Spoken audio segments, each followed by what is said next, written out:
Okay, a little bit about me. Chris obviously mentioned that I've been involved in sport. I was a cox, which is the guy that sits in the boat steering. I did that from the age of 9. I very quickly went into men's rowing by about age 10, and I did it until I was 21. I got to GB under 21 level at 16, and every crew I've ever rowed with has just said to me, I'm not quite sure what you're doing there, but that is really helpful. I then worked in the corporate world for 12 years, did lots and lots of different things, and I've been taught by so many different professionals the benefit of getting your head in the right space. I am now a clinical hypnotherapist and psychotherapist. I work with individual athletes on peak performance. I work with people who are struggling, whether it be life, love life, work, balance, how are they dealing with depression, anxiety, weight gain, weight loss, all those sorts of things. So what I'm going to tell you now, I know works in a clinical setting. It works with 99.99% of my clients, and this is robust science. This isn't airy-fairy stuff that you can try and go, oh, it worked for me or it didn't work for me. If you apply these techniques, you will see progress. And ultimately what you're trying to get from anything you do is to a point. You start here, ground zero, and you're going to move forwards. If you know where you're going, it's much easier to work your way through that maze to get yourself out of that place. If you don't know where you're going or why you're doing something, we sort of just tend to go round and round and round in circles. Okay? So, first things you need to understand is that your brain is quite a powerful piece of kit. Your mind has a huge amount of benefit. As a species, I think humans are the only people who have an imagination. We're the only ones that can change our environment. We have gone from caves to space. I don't think any caveman thought about going to the moon, and then Homo sapien came along. And then we changed our environment. We started to look at what we had done and imagine how we wanted tomorrow to be. And by doing that, we developed skills that we could use in the present that helped us move forwards. So I am what's called solution focused. The reason why I'm solution focused is that if you want to go through something, I'm a bit dyslexic, so if there's an extra S in there, that's fine. The reason why I'm solution focused is there is no point looking at a problem. There is no point looking at a weakness. There is no point looking at what you can't or haven't done, because that's all you see. If you focus your mind on what you want, on where you have achieved, on your strengths, guess what?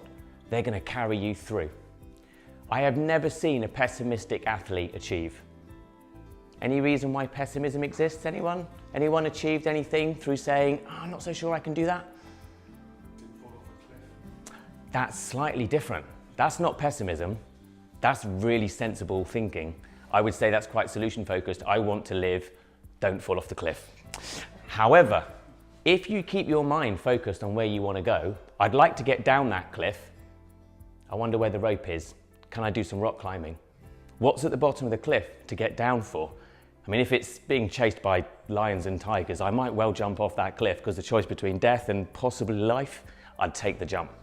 However, when it comes to sport, it's about harnessing this power. It's about understanding how it works. In 1986, I had a rowing coach, came back from the States. He'd been out to see some gurus over there. Didn't tell us what he was doing, brought us all as a crew, an 8 of us, into a room. And then he said to me, I'm going to switch the lights off and I want you to talk them through. Just talk through the race, start to finish. This is Thames race, it's the boat race course, so it's quite a long course. And there we are, sitting there, and I'm thinking, what the bloody hell is he doing? This is like bonkers. Okay, fine, we'll go for it. So we all sat there, some people giggling. We switched the lights off, and I talked through the race. From the moment we got in the boat, right the way up to the start, turning around, starting, hitting it, coming all the way through the course, finishing, congratulating ourselves, and then having a nice paddle back. The whole thing took about half an hour, in the dark, only me talking. No idea what was going on. We came out of that race, we had produced an outstanding personal best. We had blown the record for the club, and we came third. We weren't even supposed to come in the top 10. What is going on? No idea. The coach was like, well, this is what I was taught in the States. Apparently, if you visualize, it's really helpful. Since 1986, you will hear things like marginal gain, mental repetition, visualization, get yourself thinking about winning, seeing yourself win. I'm now going to explain to you why that works. There is a part of our brain, and if this is your brain here, I don't know if you can see this. If this is your brain, the bit you're using right now, this is your consciousness. It's quite small. Your brain is a muscle, but your consciousness is what drives it. When you want your arm to move, you think about it. I'm thirsty. It moves, gets the glass of water, and it comes back. That's a successful thought process. But it isn't the brain or the thought that's moving it, it's the muscle. Yes, agreed? So we want to treat the brain as a muscle. And right now, because you're all relaxed and calm, you are tapping into what we call the intellectual mind. This is a massive resource. Creativity, ingenuity, solution-focused, dreaming. I dream of being a world champion. How many world champions have said that? From the get-go. I always dreamed of it. I could see myself there on the podium. Well, of course, if we are imagining something, we're starting to build a reward system. We're starting to say why putting the effort in is going to be helpful. And we're also telling our brain a clear instruction. I want you to produce the environment that gets me there in the future. Okay? So when we're solution focused, we tend to live up here. This brain is an intellect, it's a positive mind, and you will get things right. There's a different part to your brain though. This lives down below this line. I'm going to make the line blue because it's probably a bit easier. Below the blue line, there is a primitive mind. This mind is 6 million years old in evolutionary terms. Hasn't changed a jot. Smartest primate, gorilla, has an emotional age of around about 3. This brain is similar. It's an emotional age of somewhere between 3 and 6 years. It's prone to tantrums, doesn't like being told what to do, but ultimately it's a primitive mind. It will only do what you did yesterday. How many of you like to do 3 reps of 20? Yeah, we'll do 3 reps of 20 today. Some days you get there, some days you don't. But I bet you never think when you get to the end of that 3rd set, I wonder if I can do 4, 5, 6, 7. We set limits and we go to that limit. If you unlock the limit and see how far you can go without any thought process, live at peak. My peak is 3 sets of 20, but today I might try for personal best because I'm feeling and strong and I can see myself going beyond there. When you want to push yourself, you do. Monday mornings, push myself hard to get out of bed, but we achieve, yeah. And when we want to get up and go, oh my God, Monday mornings, no problem. Yeah, we're off. So this brain is your resistance. This is where the wall comes from. The bit that runs this brain is something called the amygdala. And the amygdala is a health and safety officer. It does fight, flight, freeze. It's actually the other way around. The first thing it does is freeze. I've never known anyone fly into a fight straight away. The first thing you do is go, oh my God, this is a really tense situation. And then we tense up. Maybe if that's getting really stressful, we might try and walk away. And then we get angry. So when you're feeling those emotional things, what you're really doing is you are having a battle with your primitive mind. And this is a limiting mind. It doesn't want you to push too far. It doesn't want you to go out on a limb. It doesn't want you to make a big leap forwards. So don't tell it what you're doing. Just focus on this. Happy at success, solution focused. And this brain won't switch on. You know when you get to the wall and you're starting to get there going, oh, I can feel it coming, anxiety's rising, negative thinking coming in, I'm not going to make it, I'm only a quarter of a way there, oh my God, I've got another 10 reps to go, all that stuff. And then you just go, I'm doing it. Calm descends. You almost relax, go into a trance. Next thing you know, half an hour's passed and you're like, whoa, oh my God, I've done half the marathon, this is amazing. This brain is tension, this brain is the opposite of tension. Anyone here been in the zone? Anyone know what they mean when athletes call the zone? Yep. What's it like? Euphoric. It's like a dream state. Everything is easy. Nothing is a hassle. And it's almost like time stops. You're like, oh, I knew that was going to happen. Oh yeah, brilliant. It's like you're voyeuristic on your own performance. And if you've ever been there, or you know anyone who's been there, you will know it is not a place of tension. It's a place of calmness. When your heart is slow, you've got more energy. When your lungs aren't tensing, you can take in more oxygen. So if you want to develop your mental game, you've got to think right, you've got to relax with your progress, and on your good days, push. See how far you can go. And on the days when you don't feel that strong, maybe today's the day to go, I'm just going to keep my hand in the game. Because if you live at your peak, then tomorrow is a peak, the next day is a peak, the day after that is a peak. But if you only live where yesterday's peak performance was, you're always trying to get to that point. So what I think about peak performance is I go, well, I'm better than I was when I was 3, 7, 10, 15, 20. I'm definitely better than I was last year. I think I'm probably even better than I was last week. But I measure my progress from when I started, because it's easy to find that marginal gain. And it's much easier to notice that you're always climbing the mountain. You're always getting closer. And as you get to the next peak, you go, I never thought I'd get here. Oh, there's another one over there. Great, let's go over there. And that's the way to do it. Small steps climb the mountain, regular progress. This brain will try and stop you. Because it's a health and safety officer, it never wants you to expend all your energy. It never wants you to use all your lung capacity. It never wants you to get all that anaphylactic energy going in your legs and the acid and all those things. But funnily enough, once it switches off, your capacity is massive, way more than you think. So if this brain is seeing you smiling in your mind about what you're about to go and do, how can it think this is unsafe? Just can't. It's like, well, you seem to know what you're doing, and you're an intellect. You went to space. I've just stayed in the jungle. I'm primitive. So it lets you do what you want to do, but you can train it.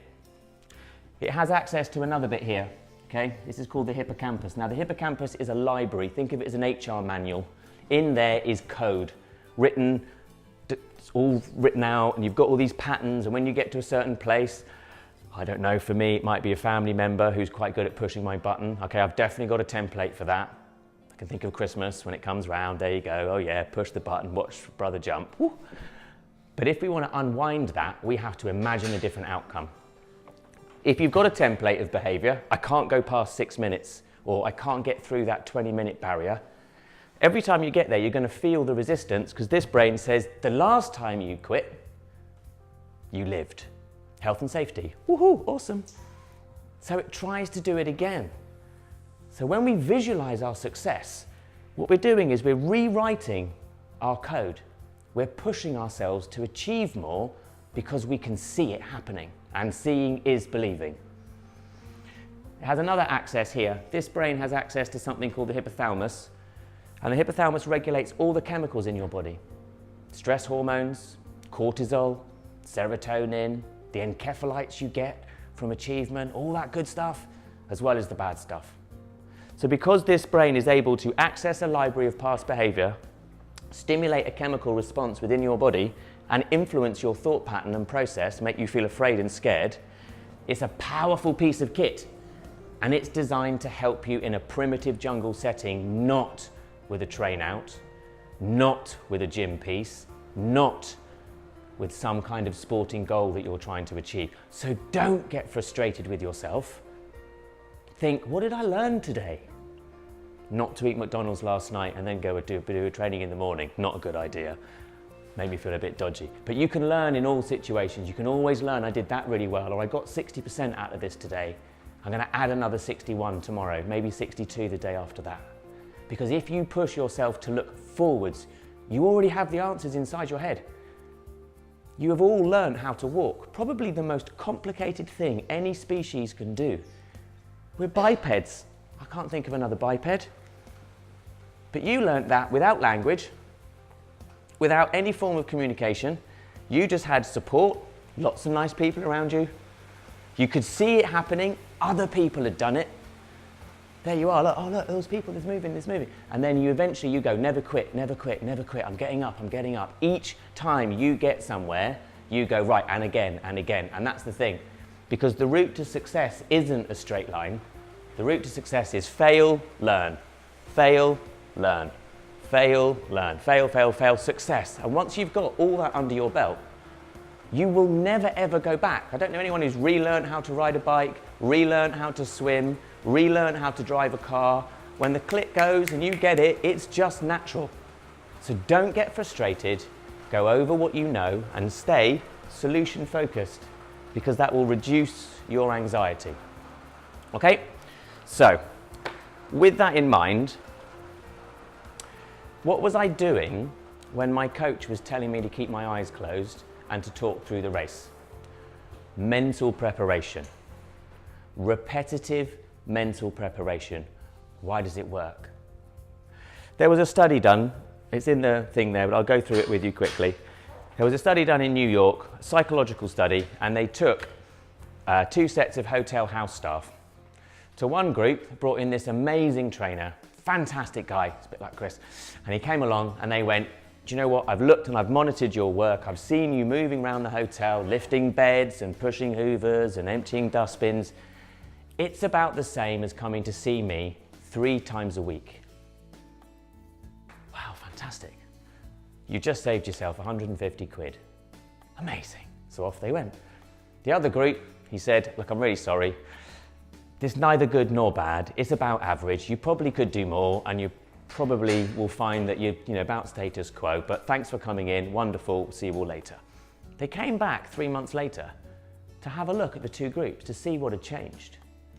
Now, the group that was told by this authority figure, who they believed was an expert, because he was, that this was going to be beneficial for them, all of a sudden started to bring in conscious movement. As they lifted the bed, they were going, oh, this is good for me. As they moved the hoover, wonderful, wonderful, yeah, my arms, oh, I can feel that now. 30% loss in body mass. Suddenly building muscles. BMI dropped. Loads of things changed. It was an amazing study. They haven't done anything different. No, they did. Some people call it placebo. I call it your belief system. When you want to, you have more inside you. When you need it, it's there. But you have to want it and need it. And that's what these people suddenly discovered. They suddenly discovered they were saving money, this job they were doing had an added benefit, so they improved. But the ones that weren't thinking about it, who were just flatlining, well, they remained flatlining. No more progress. So when you're in a gym and you're with someone, you walk past them and you go, oh my God, you did those exercises so well. I could see your arms moving. That was really amazing. I think they're looking better than last week. That person's going to walk out of the gym going, wow. They're going to start thinking about their arms and their muscles and what they want their muscles to look like and what they want them to do and how far they want them to go, and you will improve. And this is the same thing about mental thought. The benefit for us as a species is we could practice something in the safety of our village or cave prior to going out into the wide, wide world, the dangerous jungle, and performing it. No other species does that. But you do. You can forecast your future and do mental rehearsal over and over again. And the beauty about that is you're never wrong in your own head. Sally Gunnell, does anyone know Sally Gunnell? Check your ages. She's an Olympic 400-meter hurdler. One of the first women to win a gold medal, and she won it regularly. She was amazing. She would go over in her head her race. She would literally plan walking out from the changing room, hearing the sound of the crowd. She'd bring in all the senses, the smells, the noise. She'd even bring in her competitors going, you're not going to win today, all that sort of stuff. She'd go through the race. She would literally imagine each step, each lift, each leg kick, each landing in slow motion. She'd do it super fast and normal speed. She could rewind technique. If she found that she was struggling and there was a leg that wasn't quite working, close her eyes and imagine it happening, imagine it happening, imagine it happening. Then she'd go back out and she'd do it. That was, she said, was the secret of her success. Duncan Goodhue did the same, Olympic diver, long swimmer, amazing guy. He would even imagine the sound of the crowd as he came up out of the water, having touched the pool at the end, having won. When you do that, you remove anxiety. You've done this thing 100 times. How can it be scary? David Beckham, Jonathan Edwards, is it? No, it's the rugby guy. I should know his name. Oh. Johnny Wilkinson. Now that's how all the rugby players kick. Don't see any of them doing anything different. Once someone has done it once, you know it's possible, you push yourself to there. Roger Bannister, 4-minute mile. Doctors globally said if you ran faster than the 4-minute mile, your heart would actually explode. That's why it's such an amazing story. He challenged death, for all intents and purposes. Within 3 months of him doing that, 36 people globally had broken his record. What was stopping everybody? Health and safety officer. Don't do that if you're not sure. Sounds crazy. Why would you want to run that fast and blow your heart up? I'm going to be the first person to do this. That's the same with Mount Everest. They did a rugby match on Mount Everest last week, but it was said if you climb the Everest, you'd float off into space and you wouldn't be able to breathe. That's what they thought. Now you go there on holiday. The power of your imagination will take you from caves to space if you decide to harness it. And the way to harness it is through regular repetition. Never be wrong in your head. I can only do 3 sets of 20 press-ups, and then my arms don't want to go anymore. I might do 3 or 4 more, but after that I've got to stop.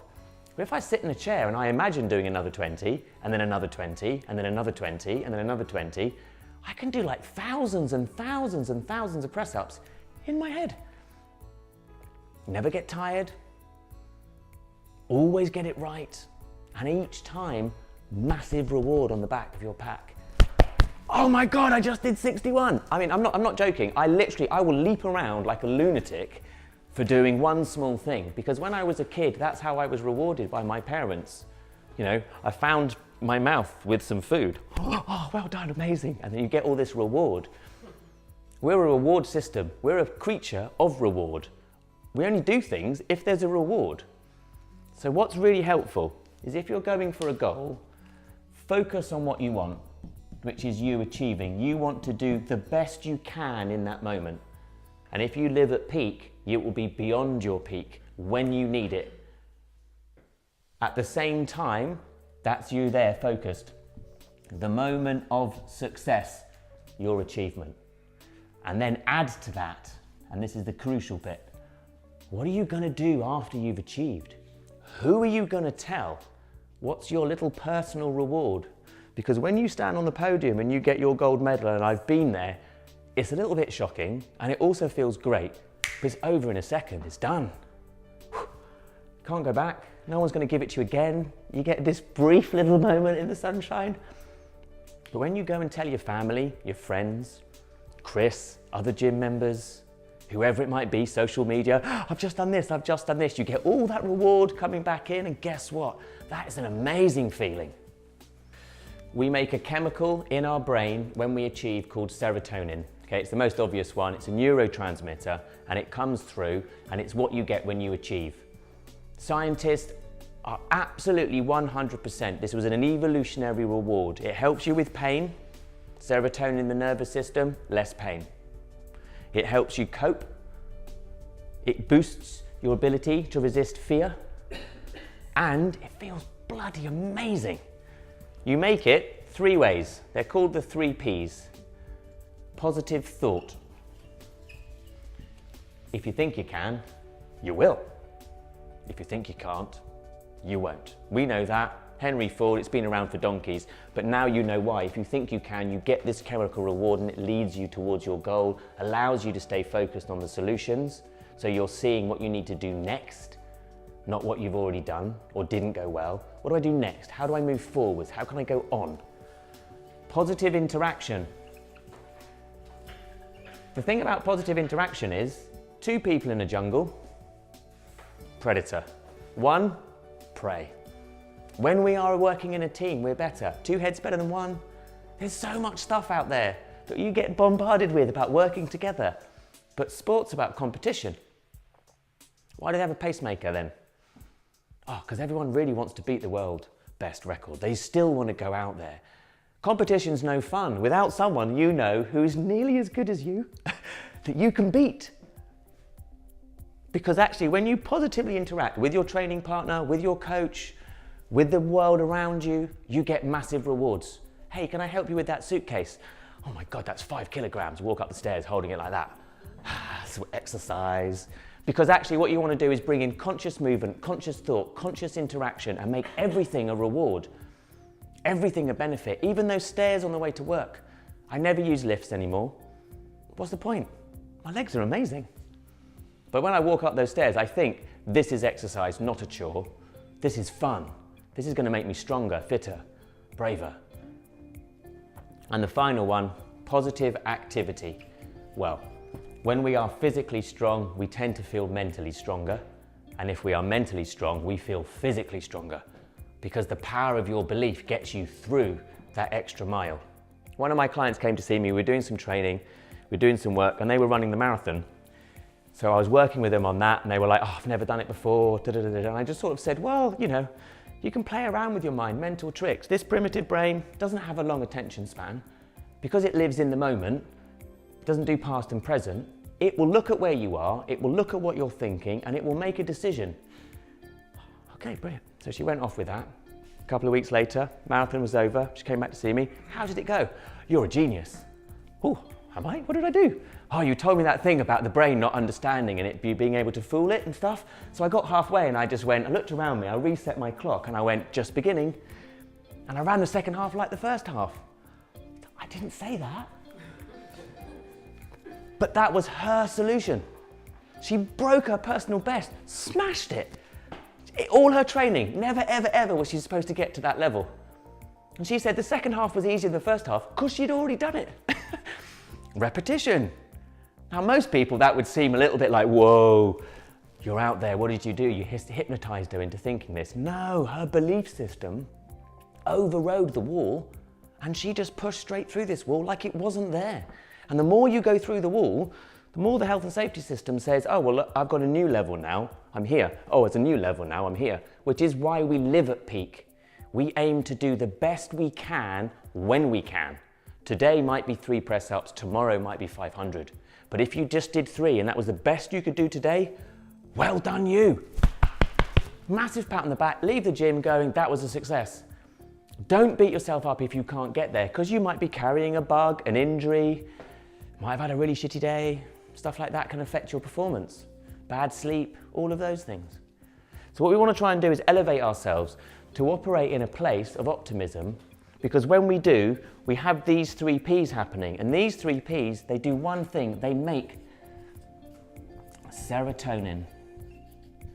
And the thing about serotonin is it will give you everything you need. It will boost your muscle performance, it will boost your oxygen intake, it will boost your ability to see yourself succeeding. But the primitive mind makes cortisol. Has anyone ever heard of this phrase, good stress? Yeah? Oh, we need a little bit of good stress. Oh, it's lovely to get nerves just before you walk on stage. It's expected.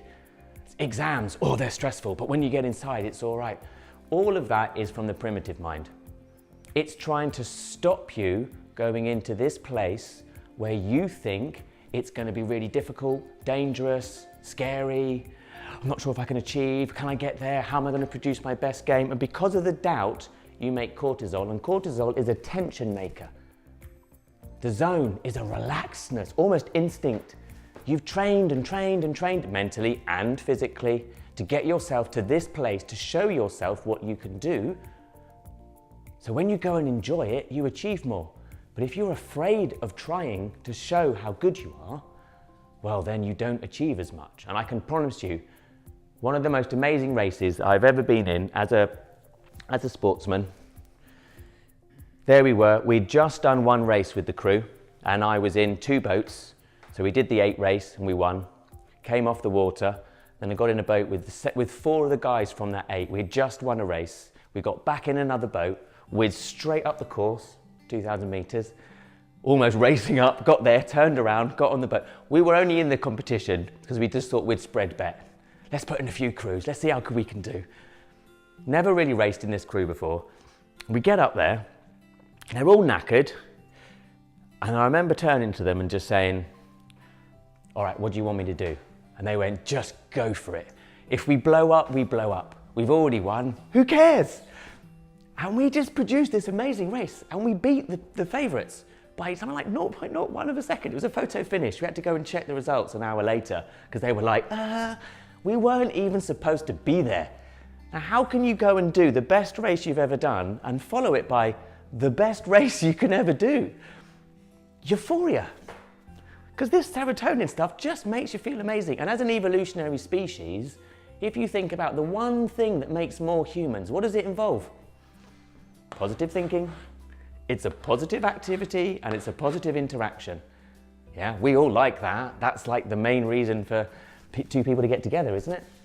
It's to have a baby and move forwards. So of course, when we are doing this, we're getting the reward, and you will get the benefit of it. So repetition in your head. Do it slowly. Do it super fast. Do it normal speed. That's how you improve a technique. That's how you change an unwanted technique into a new technique. And that's how you add your mental game. Don't look outside, look within. You've got all the answers inside you. You will already be achieving if you think you are achieving. And here's the final thing.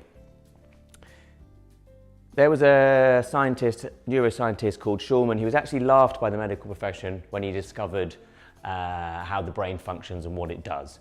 But one of the things that he did, one of the tests he did, the byproduct of the test, was he was looking at people learning the piano. So he had one group sit there, holding their hands and imagining playing the piano, listening to the music. And he had another group physically playing the piano. And he brought them back after a couple of weeks. These people had never touched a keyboard. Put the two together, had a test, see how they were doing. They were the same. How can mental rehearsal be almost as good as physical rehearsal? Fine motor neuron skills, building up muscle memory. You're having electrical connections here, whizzing down through your body, stimulating a chemical response within a muscle group. And even though you might not be flexing the muscle, the neural pathways are being created. You're developing skills, your brain is growing. You grow new brain cells right up until you're 80 if you keep doing new skills. So we're not limited, we're unlimited. Unlock your potential by imagining you can do 61 press-ups, 62 press-ups, or alternatively, get on the floor and go, I'm going to do press-ups and I'm not going to count. I'm just going to go as long as I can until my body says, I don't think you can do anymore, primitive mind, and then I'm going to go one more, just one more step, one more press-up, one more chin-up. Because the one more is where you grow the muscle. The one more is where you develop that extra skill. The one more takes you above peak. So all you've got to do is get to where the peak is and then go one more. And if you add that to your game and you support each other and you think about what you want, why am I training? I want to be healthy. I want to live a long life. I want to have really ribbed muscles. I want to look like Bruce Lee. That's my one. I'd love to look like Bruce Lee. He's the only guy I know who's my size and my weight. And I think, oh, it'd be quite good to look like him. So every time I'm working out, that's my aim, that's my focus. Because I know that I'll get there. Because I believe I will, and I've seen the results. And 30 years in sport, every coach I have had has said to me, get your mind right and you'll win. Get your mind right and you'll win. That's the difference between two equal athletes. The mental game. So if you want to harness the power of your brain, you want to train your brain, as you're doing a press up, think about the press up, keep in the back of your mind the reward. Think about your sparkling moment, who you are going to tell when you're successful. Okay, who would like to try it out? Should we all do a bit of trance work? Should we do a bit of mental rehearsal? Okay, I want each of you in your own head to think about something, an exercise or something, maybe a skill that you want to develop or something that you want to do. And when you're ready, we'll close your eyes. I just want you to think about that so that in your mind, you are going to go over that particular exercise or that particular routine, or it might even be something that you want to win. Yep. And then we're just going to relax you all, and then we're going to see how that feels, okay? It's really natural.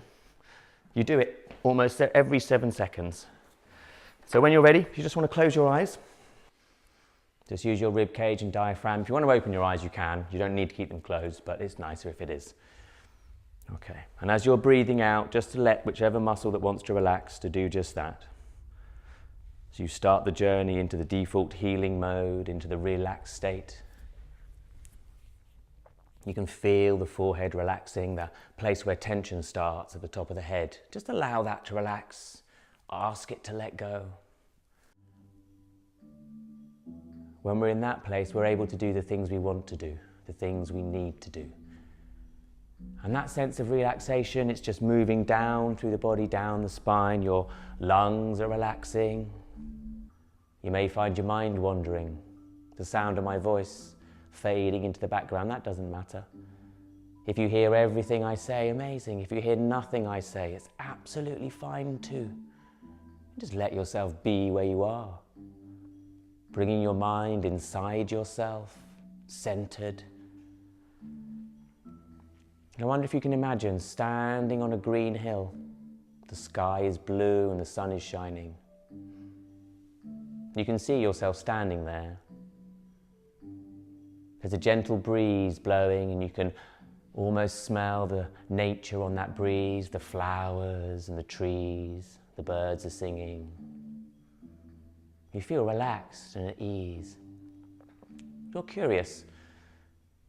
You look at yourself and there's a tiny, fine amount of dust being carried away on that breeze, and you follow it.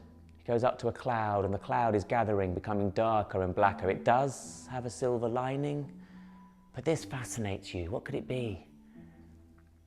You look back at yourself and you notice as the dust is blown away, you seem to be becoming more vibrant, almost like you're filling with a golden healing energy that's radiating out, technicolor.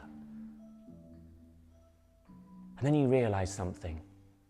As the dust is carried up to the cloud, you watch it up to the cloud, and then the cloud is obliterated into a billion pieces of nothing, scattered across the universe, never seen of again, and you feel lighter, stronger, free, more energy. And you realize that dust, it was anxiety, stress. You'd been shrouded beneath a veil of negativity, but now no longer. You shine through and you resolve to use that which is yours to your highest benefit. And as you do so, you find your mind drifting, your eyes closing, and you drift off into a dream. And in that dream, you bring up that thing you want to work on. A press up, a goal, a task, maybe technical, maybe physical.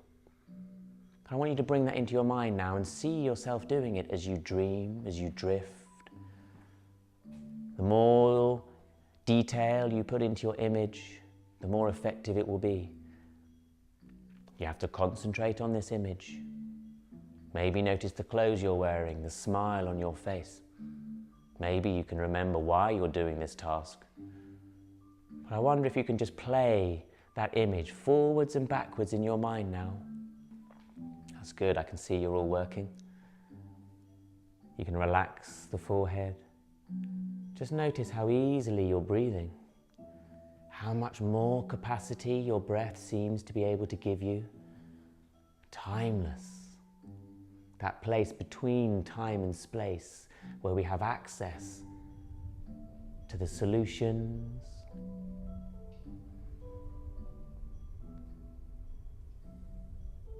And as you come to the end of the set of the 10, I want you to bring into a picture in your mind, a picture of you having achieved that task, that goal.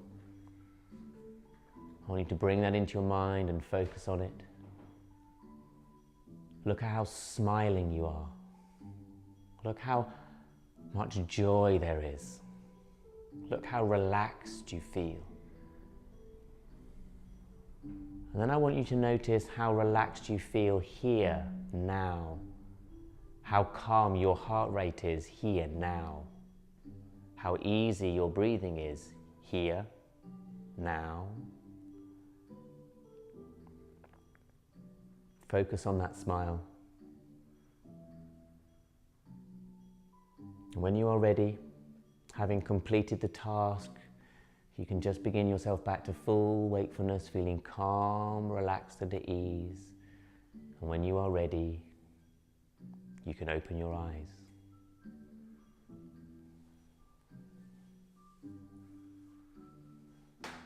Well done.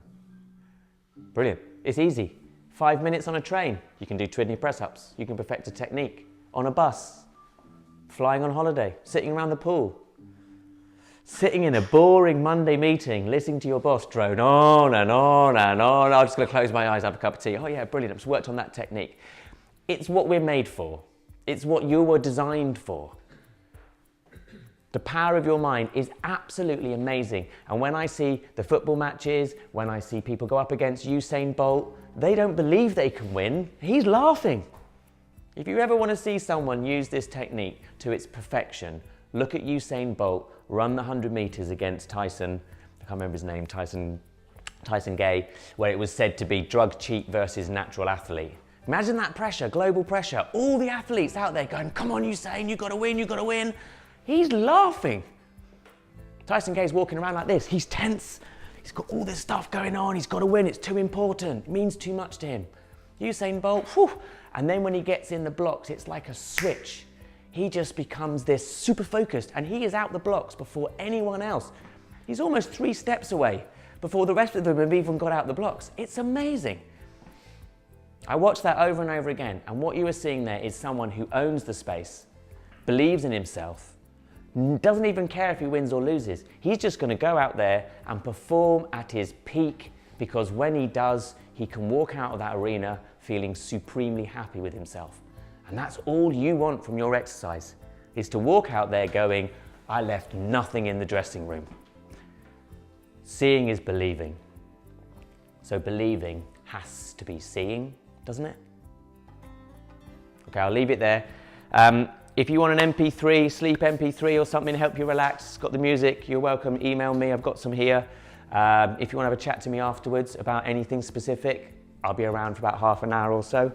Thank you for coming, that was really nice. If you've got any questions, now is the time as well. There you go.